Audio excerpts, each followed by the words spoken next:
Welcome to the deep dive. Today, we're really digging into something fascinating.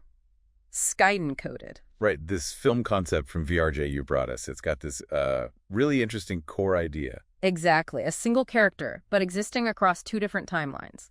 So our mission today is to sift through your sources on the characters, the themes, and pull out the key stuff.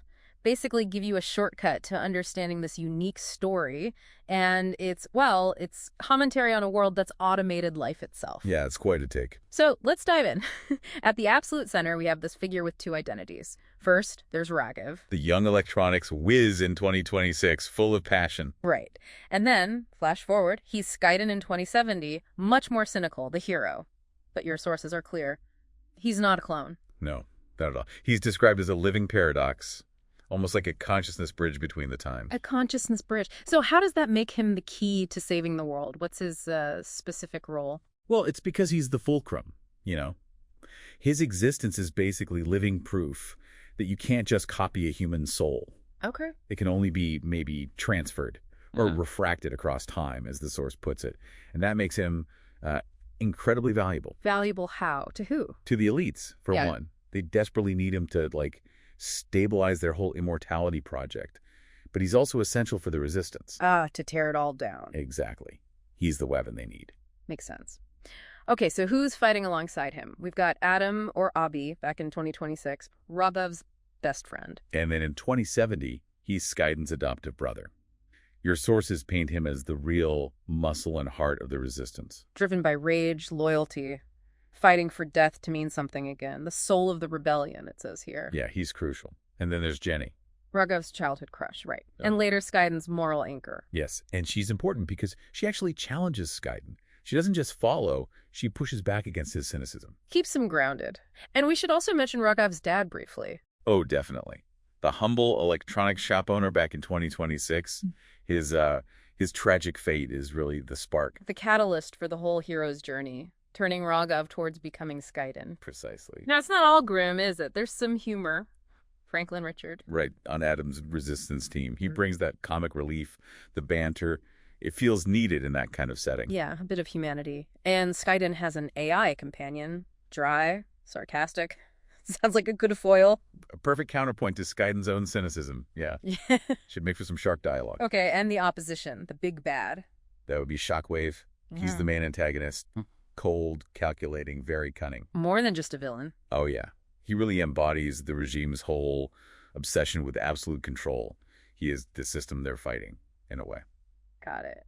So we have the players. Now let's talk about the deeper stuff, the themes that make Skyden Coded more than just, a sci-fi chase. Absolutely. And the first big one is this idea of immortality as power and control.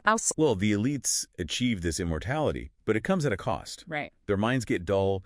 Curiosity just fizzles out. So they're not really living, just existing. Exactly. And they use that endless time not to grow, but to basically weaponize time itself, to hold on to power and sort of suffocate the younger generations. Wow, weaponizing time. That ties right into the next theme.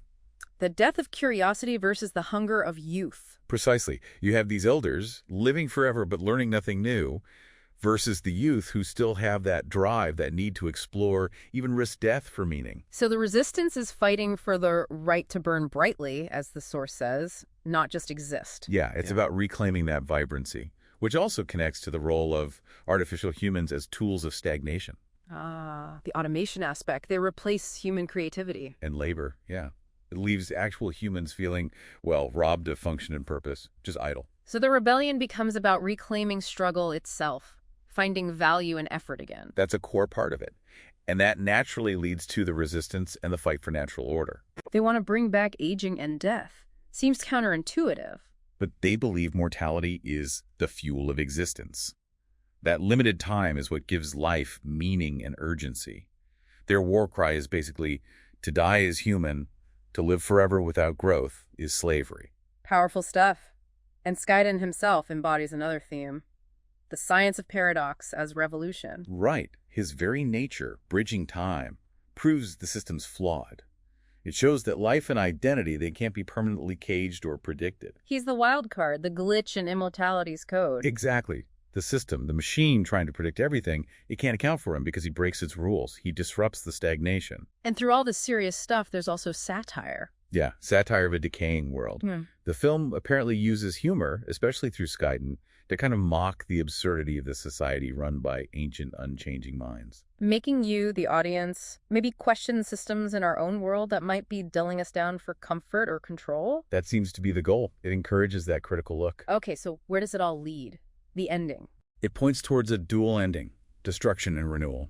Skyden's journey isn't really about saving himself. It's about breaking the machine of permanence. Right. So the world, without that false immortality, becomes dangerous again, alive again. It suggests true life needs that fragility, that potential for change, even loss. Meaning comes from finitude, maybe? That's certainly a strong implication.